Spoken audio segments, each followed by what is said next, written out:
DHSच्या एक सर्व्हिसमॅन जागे रिलेटेड एक अपडेट आलेलं आहे. सार्वजनिक आरोग्य विभागाची काही पत्र आहेत. ठीक आहे, हे पत्र ऑलरेडी ग्रुपवर टाकले होते, पण काही कॅन्डिडेट्सला थोडं कन्फ्युजन होतं की नेमकं हे काय आहे, नेमकं हे पत्र कशाचे, एक सर्व्हिसमॅनच्या जागा कन्वर्ट झाल्या की काय नेमकं. ठीक आहे, तर मी एकदा एक्सप्लेन करून सांगतो हे नेमकं काय. हे बघा, हे 20 तारखेचं पत्र आहे, फर्स्ट लेटर आहे 20 तारखेचं. आरोग्य संचालक प्रति हे कोणाकोणाला दिलेलं आहे, नाशिक, नागपूर, अकोला, कोल्हापूर, लातूर, छत्रपती संभाजीनगर यांचे हे उपसंचालक म्हणजे डेप्युटी डायरेक्टरला दिलेलं आहे. हे पत्र कोण दिलेलं आहे, तर इथे बघा सहसंचालक आरोग्यसेवा पुणे. तर यांना सर्व डेप्युटी डायरेक्टरला पत्र मिळालेलं आहे, आदेश मिळाले आहेत. कशा संदर्भात, विषय काय होता, संरक्षण दलातील सैनिकी व्यवसाय सर्व्हिस ट्रेड्स व राज्य शासनाच्या नागरी व्यवसायाचे सिव्हिल ट्रेड्स समकक्ष ठरवण्याबाबत. आता जे मिलिटरीचे जे आहेत सैनिक व्यवसाय त्याला सर्व्हिस ट्रेड्समध्ये येतात ते, आणि जे आपले शासनाचे जे आहेत ते सिव्हिल ट्रेड्समध्ये येतात. आता हे समकक्ष ठरवणे म्हणजे काय, ते आता पुढे मी एक्झाम्पल देऊन सांगतो तुम्हाला. त्यांनी पण ते यादी दिलेली आहे. तर त्याच्यामध्ये काय, त्याच्या आधी बघा यांनी विषय काय होता, वरील विषयांकित प्रकरणी या कार्यालयास संदर्भीय पत्रान्वये आपल्या कार्यालयाच्या आस्थापनेतील गट क पदावर निवड झालेल्या. ठीक आहे, आता गट क मध्ये सर्व आले, म्हणजे समजा स्टाफ नर्स नाही, फक्त एक्सरे टेक्निशियन, ECG टेक्निशियन जे कोणी असतील, फार्मसिस्ट वगैरे, गट क मधले, ठीक आहे, सर्वच या पदावर निवड झालेल्या माजी सैनिक आरक्षणाअंतर्गत जे उमेदवारांचे, आता हे जे एक सर्व्हिसमॅन आहेत ऑलरेडी, ठीक आहे, जे एक सर्व्हिसमॅन होते, हे कन्वर्ट झालेल्या जागेचं नाही, हे एक सर्व्हिसमॅनमधून ज्यांनी फॉर्म भरला होता ऑलरेडी, ठीक आहे, त्यांचं माजी सैनिक आरक्षणाअंतर्गत उमेदवारांचे संरक्षण दलातील सैनिकी व्यवसाय म्हणजे त्यांनी मिलिटरीमध्ये असताना जे सर्व्हिस दिली होती त्याचे राज्य शासनाच्या नागरी व्यवसाय म्हणजे सिव्हिल ट्रेड्स समकक्ष ठरवण्याबाबत. ठीक आहे, हे समकक्ष ठरवण्याबाबत म्हणजे ते दोन्ही एकच आहेत का हे ठरवण्याबाबत प्रस्ताव मागवला होता. त्या अनुषंगाने शासनाच्या संदर्भीय पत्राने माजी सैनिक संरक्षण दलातील सैनिक व्यवसाय म्हणजे सर्व्हिस ट्रेड्स व राज्य शासनाच्या सिव्हिल ट्रेड्स समकक्षबाबत संचालक सैनिकी कल्याण, आता हे ह्याच्यासाठी रिप्लाय त्यांनी मागवला होता सैनिकी कल्याण विभागाकडून, तर त्यांचा रिप्लाय आलेला आहे बघा. संचालक सैनिकी कल्याण विभाग पुणे यांच्याकडून त्यांचा दिनांक 24 तारखेला रिप्लाय आलेला आहे, 24/4/2024 रोजी पत्राने प्राप्त झालेल्या अभिप्रायानुसार त्यांनी जो अभिप्राय दिला त्याच्यानुसार कारवाई करण्याचे निर्देश देण्यात आले आहेत. तर हे डायरेक्टर्सला, डेप्युटी डायरेक्टर्सला आदेश देण्यात आलेले आहेत की त्या जागा कशा भरायच्या, ठीक आहे, किंवा त्याच्याबाबत काय कारवाई करायची. मग ते कारवाई कशी करणार की जे सैनिकी कल्याणनं पुणे विभाग सैनिक कल्याण जे 24 तारखेला जे पत्र दिलं होतं त्याच्यानुसार त्यांनी जे अभिप्राय दिले त्या अभिप्रायानुसार. आता काय काय दिलेत ते मी पुढे दाखवतो तुम्हाला, याचा मिनिंग काय ते पण सांगतो एक्झाम्पल देऊन तुम्हाला. ठीक आहे, हे पण तेच लेटर आहे 14/6चं, त्याच्यात थोडं आधीचं लेटर आहे हे 14/6चं. ह्याच्यामध्ये पण संचालक, ठीक आहे, संचालक आरोग्य सेवा आयुक्तालय पुणे आणि सहसंचालक आरोग्य सेवा पुणे हे ह्यांना पहिलं कुणाला मिळतं, हे बघा 14 तारखेचं लेटर आहे. आधी सहसंचालक पुणे आणि सहसंचालक आरोग्य सेवा पुणे ह्यांना पहिलं पत्र मिळालं, त्याच्यानंतर त्यांनी पत्र काढलं, ठीक आहे, हे वर खाली आहे. त्याच्यानंतर त्यांनी पत्र काढलं कुणाला, डेप्युटी डायरेक्टरला. ठीक आहे, स्टेप बाय स्टेप असंच येतं वरून. सगळ्यात पहिलं हे डायरेक्टर पुणे, ठीक आहे, पुण्यावरून त्यांनी काढलं कुणाला, DDला. ठीक आहे, ते पत्र आहे. आता त्याच्यानंतर हे सेम ह्याच्यामध्ये पण तेच उल्लेख आहे 24/4च्या पत्राचा. ठीक आहे, हे कोण काढलं होतं, अनिल कुमेरिया, कार्यासन अधिकारी महाराष्ट्र शासन यांनी काढलं होतं पुणेवाल्यांना. ठीक आहे, पुणेवाल्यांनी काय केलं त्याच्यानंतर ते डेप्युटी डायरेक्टरला. ठीक आहे, स्टेप बाय स्टेप असं खाली येतं ते वरून.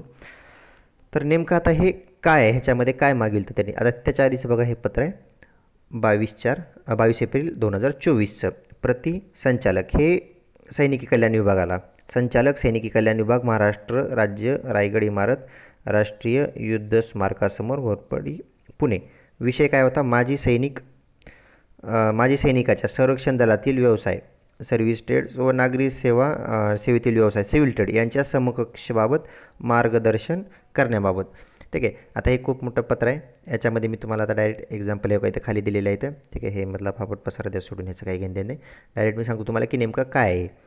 ह्याच्यामध्ये कसं आहे, एक एक्झाम्पल बघा. आता हे बहुउद्देशीय आरोग्य कर्मचारी, ठीक आहे, त्याच्यानंतर आरोग्य निरीक्षक संवर्ग, ठीक आहे, अधिपरिचारिका. आता आपलं चला नर्सिंग रिलेटेड मी फक्त अधिपरिचार रिलेटेड सांगतो, बाकी सर्वांसाठी हे सेम लागू होईल. ठीक आहे, मी तुम्हाला एक जस्ट एक्झाम्पल देऊन सांगतो.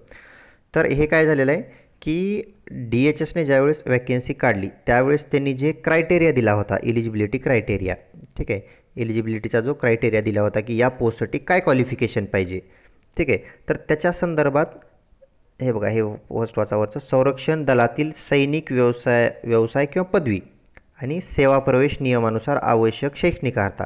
आता ह्याच्यामध्ये हे आहे DHSचं. DHSने हा क्रायटेरिया दिला होता की एखाद्या पोस्टसाठी काय क्वालिफिकेशन पाहिजे, हा DHSनं दिलेला आहे. पण काही कॅन्डिडेट्सनी ना जे ज्यांचं मिलिटरीमध्ये असताना ज्यांच्याकडे सर्टिफिकेट्स वगैरे आहेत, जे ऑलरेडी एक सर्व्हिसमॅन आहेत, हे ठीक आहे, एक सर्व्हिसमॅन आहेत, हे ऑलरेडी ज्यांनी मिलिटरीमध्ये सर्व्हिस देऊन आलेले आहेत, त्यांनी फॉर्म भरला होता आणि त्यांच्याकडे हे सर्टिफिकेट आहेत. तर हे लेटर जे आहेत हे सर्व हे ह्याच्यासाठी आहेत की बाबा ह्यांनी DHSने जो क्रायटेरिया ठेवला होता तो क्रायटेरिया आणि एक सर्व्हिसमॅनने जो सर्टिफिकेट लावले ते क्रायटेरिया दोन्ही इक्वल आहेत का, समकक्ष म्हणजे काय, इक्वल आहेत का, हे दोन्ही सर्टिफिकेट एकच आहे. म्हणजे ह्या पदासाठी जो क्रायटेरिया ठेवला आहे आणि जो ह्यांनी एक सर्व्हिसमॅनने जो क्रायटेरिया लावला आहे, म्हणजे जे सर्टिफिकेट अटॅच केले, तर हे दोन्ही इक्वल आहेत का, बरोबर आहेत का. तर या संदर्भात त्यांनी काय केलं होतं, सैनिकी कल्याण विभागाला पत्र पाठवलं होतं आणि त्यांच्याकडून ते लेटर आलेलं आहे. तर याच्यामध्ये ह्यांनी सर्व मेन्शन केलेलं आहे DHSने सरळ की आम्ही हे ठेवलं होतं DHSवाल्यांनी आणि तुमच्या एक सर्व्हिसमॅनच्या कॅन्डिडेटने हा क्रायटेरिया अटॅच केलेला आहे किंवा हे सर्टिफिकेट अटॅच केलेलं आहे, तर हे दोन्ही इक्वल आहेत का, हा लेटरचा हा मिनिंग आहे.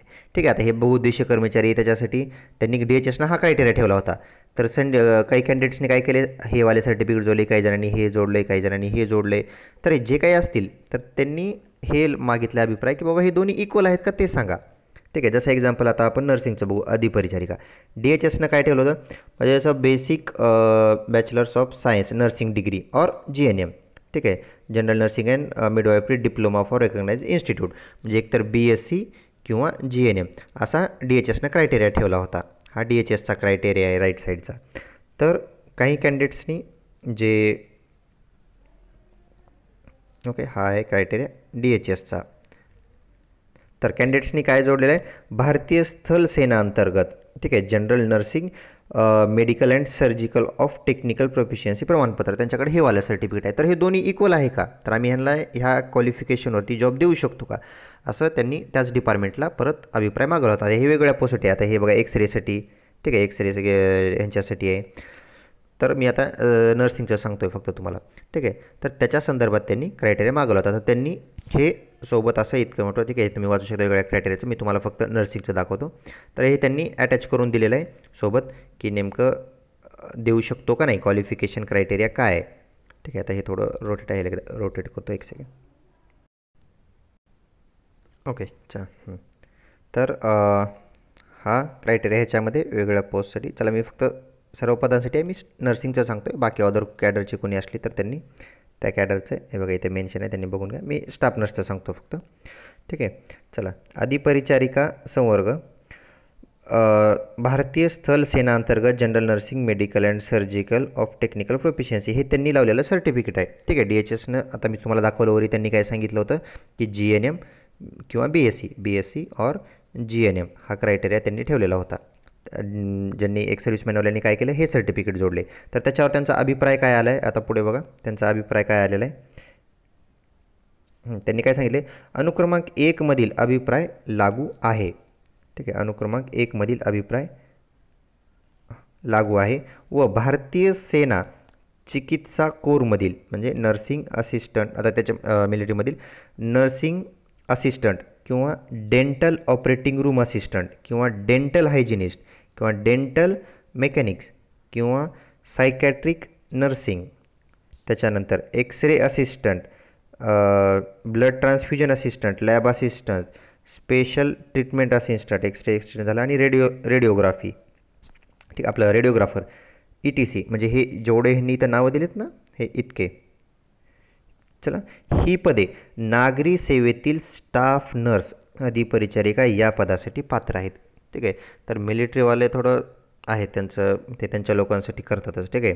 त्यांनी फक्त नर्सिंगचा कोर्स असलेले नाही, फक्त नर्सिंग असिस्टंट किंवा सायकॅट्रिक नर्सिंग ज्यांचं झालं आहे मिलिटरीमध्ये, फक्त ते नाही, तर त्यांनी बघा बाकी सर्वच, ठीक आहे, ज्यांचं ऑपरेटिंग रूम असिस्टंट म्हणून झाले, even dental related, dental hygienist किंवा डेंटल मेकॅनिक्स पण ज्यांचं झालं आहे, ठीक आहे, किंवा ब्लड ट्रान्सफ्युजन असिस्टंट किंवा एक्सरे असिस्टंट जरी असला तरी ते म्हणत आहेत की स्टाफ नर्ससाठी ते पात्र आहेत. त्यांच्याकडे आमच्या मिलिटरीचं जर हे कुठलंही सर्टिफिकेट असेल एवढ्यापैकी, तर तुम्ही त्या स्टाफ नर्स पदासाठी त्यांना पात्र करू शकता. ठीक आहे. तर एक सर्व्हिसमॅन जर कुणी असतील तर त्यांच्याकडे याच्यापैकी कुठलं जरी सर्टिफिकेट असेल तर ते स्टाफ नर्स पदासाठी इलिजिबल आहेत. तर असा मीनिंग आहे ह्या लेटरचा. तर खूप साऱ्या जणांना तेच डाऊट होता की नेमकं हे काय आहे, लेटर काय आहे, ह्याच्यामध्ये याचा मीनिंग. ठीक आहे. तर यांनी क्रायटेरिया मागवलेला आणि ज्यांनी सर्टिफिकेट लावलेले एक सर्व्हिसमॅननी, तर ते दोन्ही एकच आहेत का त्या संदर्भाचं आहे. ठीक आहे. आता हे अदर पोस्टचं पण आहे, ते अदर पोस्टचं पण तुम्ही बघू शकता. आता ह्याच्या पुढे राहिले किंवा एक्स सर्व्हिसमॅनच्या जागा ज्या, आता हे एक्स सर्व्हिसमॅन कॅन्डिडेट होते. आता ज्या जागा रिकाम्या राहिल्या एक्स सर्व्हिसमॅनच्या ज्या जागा कॅन्डिडेट, त्या व्हॅकंट राहिलेल्या जागा कन्वर्ट होतील का. ठीक आहे. आता हा सगळ्यात मोठा प्रश्न आहे सगळ्यांचा की त्या जागा कन्वर्ट होतील का. तर ह्या जागा कन्वर्ट होऊ शकतात, पण आत्ता आणखीन तरी झाले नाही. ठीक आहे. स्टार्टिंगपासून मी तेच सांगतो आहे, जोपर्यंत परमिशन मिळत नाही, ठीक आहे, सैनिकी कल्याण विभागाकडून जोपर्यंत परमिशन मिळत नाही तोपर्यंत त्या जागा कन्वर्ट होत नसतात. तर आणखीन पण परमिशन मिळालेली नाही. ठीक आहे. आता त्याला किती दिवस लागतील, 1 महिन्यात होईल का, 2 महिन्यात होईल का, किंवा 1 आठवड्यात होईल का, 2 आठवड्यात होईल का, काही सांगता येत नाही. जोपर्यंत परमिशन मिळत नाही तोपर्यंत त्या जागा कन्वर्ट होऊ शकत नाहीत. तर त्या जागा कन्वर्ट होतील का, तर आहेत चान्सेस होतील. खूप साऱ्या लेवलवर प्रयत्न चालू आहेत. तर मे जागा कन्वर्ट होऊ शकतात, पण सध्या तरी झाल्या नाहीत. ठीक आहे. आणि हे जे लेटर आहे ते मी आता तुम्हाला एक्सप्लेन करून सांगितलं की हे नेमकं काय आहे याचा मीनिंग. ठीक आहे. तर एक्स सर्व्हिसमॅनच्या जागा ज्यावेळेस कन्वर्ट होतील त्यावेळेस मी तुम्हाला परमिशन मिळाली की अपडेट देईनच, सांगेनच, इन्फॉर्म करेल. ठीक आहे. तर सध्या तरी नाही झाले आणखी. आणि हे लेटरबद्दल मी तुम्हाला एक्सप्लेन केलेलं आहे. आता हे लेटर तुम्हाला पाहिजे असतील PDF वगैरे तर ऑलरेडी मी ग्रुपवर टाकलेले आहेत. तुम्हाला लिंक डिस्क्रिप्शनमध्ये मिळेल व्हॉट्सअप ग्रुपची वगैरे, त्याच्यावर तुम्हाला हे सर्व मिळतील PDF. ठीक आहे. बाकी जे काही अपडेट येत राहील ते मी पुढे एक्सप्लेन करेन आल्यास.